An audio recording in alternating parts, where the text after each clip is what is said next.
Vaccines अपने आप को और अपनों को बीमारियों से बचाएं। नमस्ते दोस्तों, वेलकम टू ब्रेनी बाइट्स। आज हम एक बहुत इंपॉर्टेंट टॉपिक के बारे में बात करेंगे जिससे हम सभी की लाइफ पे डायरेक्ट इंपैक्ट पड़ता है, वैक्सीन्स। कभी सोचा है वैक्सीन्स कैसे हमें बीमारियों से बचाते हैं? कैसे वो हमारे शरीर के अंदर एक इनविजिबल शील्ड बनाते हैं जो हमें खतरनाक डिजीजेस से प्रोटेक्ट करता है? तो चलिए शुरू करते हैं।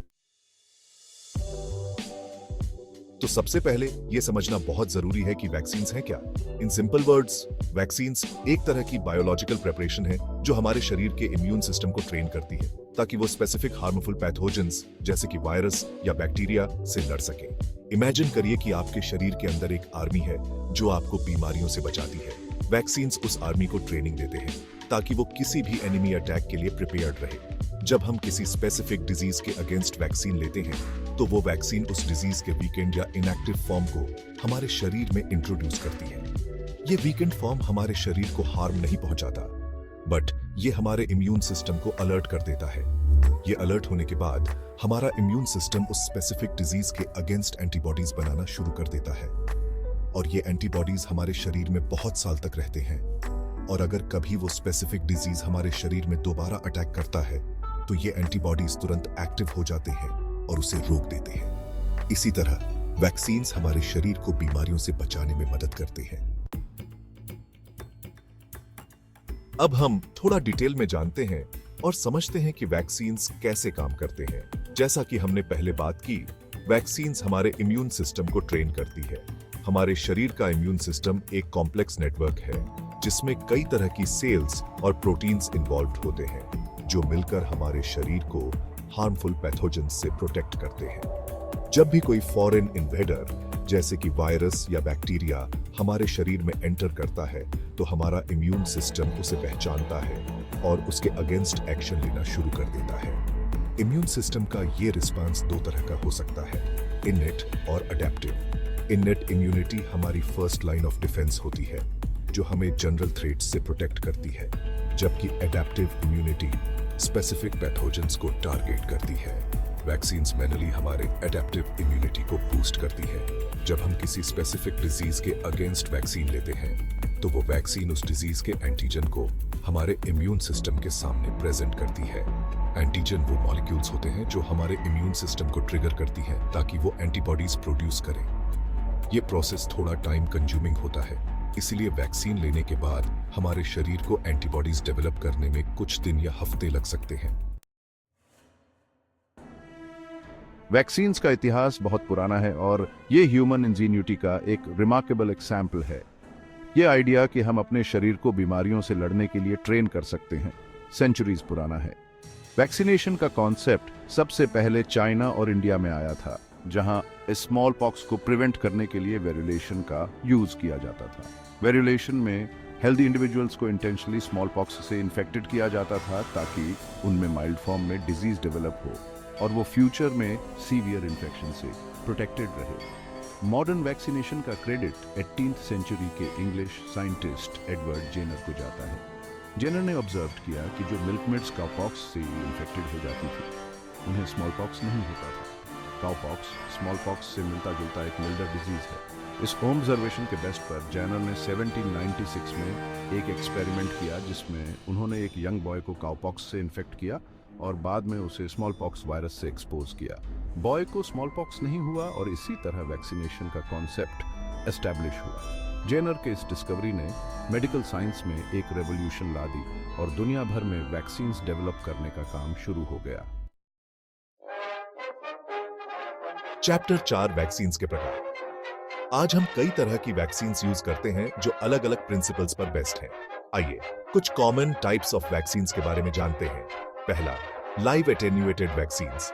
ये vaccines weekend form of D virus या बैक्टीरिया यूज करती है। ये वीकेंड पैथोजेंस हमारे शरीर में रेप्लिकेट कर सकते हैं, बट ये सीरियस इलनेस कॉज नहीं करते। लाइव एटेन्यूएटेड वैक्सीन्स हमारे इम्यून सिस्टम को strong and long lasting immunity develop करने में मदद करती है। Measles, mumps, rubella, MR vaccine इसका एक एग्जाम्पल है। दूसरा, इनएक्टिवेटेड वैक्सीन्स।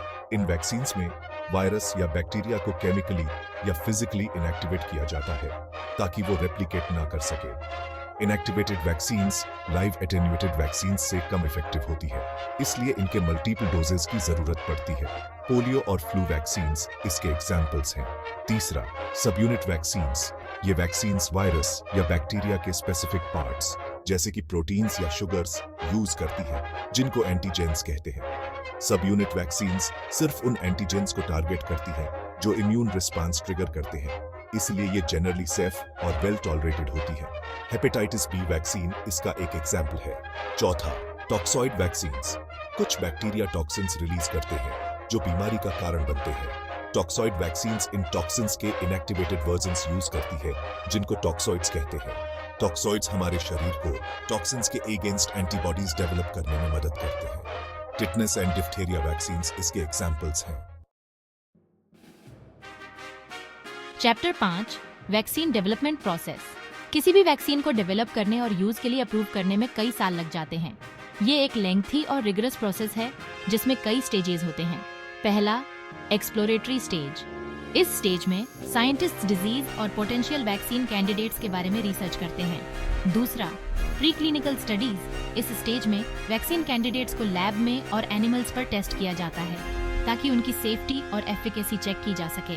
तीसरा, क्लिनिकल ट्रायल्स। अगर प्री क्लिनिकल स्टडीज सक्सेसफुल रहते हैं तो वैक्सीन कैंडिडेट को ह्यूमंस पर टेस्ट किया जाता है। क्लिनिकल ट्रायल्स में 3 फेजेस होते हैं। फेज 1, इस फेज में वैक्सीन को एक छोटे ग्रुप ऑफ वॉलंटियर्स को दिया जाता है ताकि उसकी सेफ्टी और डोजेज डिटरमिन की जा सके। फेज 2, इस फेज में वैक्सीन को एक बड़े ग्रुप ऑफ वॉलंटियर्स को दिया जाता है ताकि उसकी एफिकेसी और साइड इफेक्ट्स के बारे में और जानकारी मिल सके। फेज 3, इस फेज में वैक्सीन को थाउजेंड्स ऑफ वॉलंटियर्स को दिया जाता है ताकि उसकी इफेक्टिवनेस कंफर्म की जा सके और रेयर साइड इफेक्ट्स को आइडेंटिफाई किया जा सके। वैक्सीन्स के बारे में कई मिसकॉन्सेप्शंस और मिथ्स हैं जो लोगों को कंफ्यूज कर सकते हैं। आइए कुछ कॉमन मिथ्स को डिबंक करते हैं। मिथ 1, वैक्सीन्स ऑटिज्म का कारण बनते हैं। फैक्ट, ये क्लेम साइंटिफिकली प्रूवन नहीं है। कई स्टडीज में ये बात साबित हो चुकी है कि वैक्सीन्स और ऑटिज्म के बीच कोई लिंक नहीं है। मिथ 2, वैक्सीन्स में हार्मफुल केमिकल्स होते हैं। फैक्ट, वैक्सीन्स में बहुत कम क्वांटिटी में प्रिजर्वेटिव्स और स्टेबलाइजर्स होते हैं जो सेफ हैं। वैक्सीन्स के इंग्रेडिएंट्स की रिगरसली टेस्टिंग की जाती है ताकि ये एनश्योर किया जा सके कि वो सेफ हैं। मिथ 3, अगर हम हेल्दी हैं तो हमें वैक्सीन्स की जरूरत नहीं है। फैक्ट, वैक्सीन्स हमें बीमारियों से बचाने का सबसे इफेक्टिव तरीका है।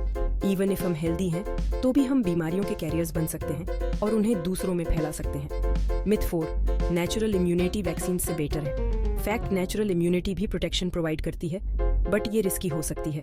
कुछ बीमारियां लाइफ थ्रेटनिंग कॉम्प्लिकेशंस का कारण बन सकती हैं। वैक्सीन्स हमें बिना किसी रिस्क के इम्यूनिटी प्रोवाइड करती हैं। मिथ 5, कई वैक्सीन्स एक साथ लेना सेफ नहीं है।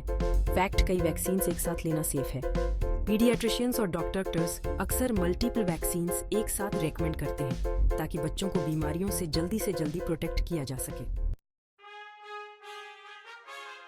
वैक्सीनेशन पब्लिक हेल्थ के लिए एक बहुत ही सिग्निफिकेंट अचीवमेंट है। वैक्सीन्स ने दुनिया भर में लाखों लोगों की जान बचाई है और कई बीमारियों को कंट्रोल करने में मदद की है। स्मॉल पॉक्स, जो कभी एक ड्रेडेड डिजीज थी, उसे वैक्सीनेशन की वजह से पूरी तरह से एरेडिकेट कर दिया गया है। पोलियो, जो कभी लाखों बच्चों को पैरालाइज कर देता था, उसे भी अब दुनिया के ज्यादातर हिस्सों से खत्म कर दिया गया है। वैक्सीन्स सिर्फ इंडिविजुअल्स को ही नहीं बल्कि पूरी कम्युनिटी को भी प्रोटेक्ट करती हैं। जब किसी कम्युनिटी के ज्यादातर लोग वैक्सीनेटेड होते हैं तो उसे हर्ड इम्यूनिटी डेवलप होती है।